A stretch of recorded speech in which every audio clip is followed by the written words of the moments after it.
So I had to change my mind again. I was going to go with 2 posts.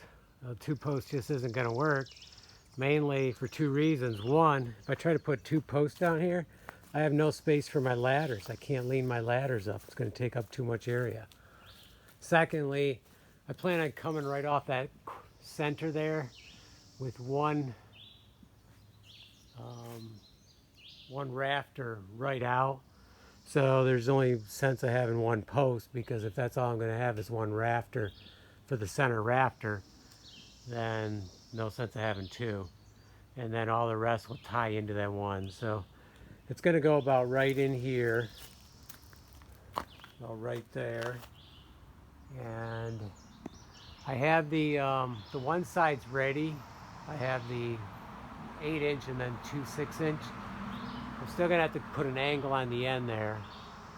And now I'm starting to get this one prepared. And I removed the molding there, so I have to go right by it. The other note is we have these wood boring bees going after the pine, so as much as I like the little guys, you just can't have them chewing up holes all over. So that's something to think about if you're using pine. Get it primed and painted and protected. Hemlock, I haven't seen them go after hemlock. That's another advantage of a hemlock. They just do not go after it. Okay. Calling it a day on this project and going to a party.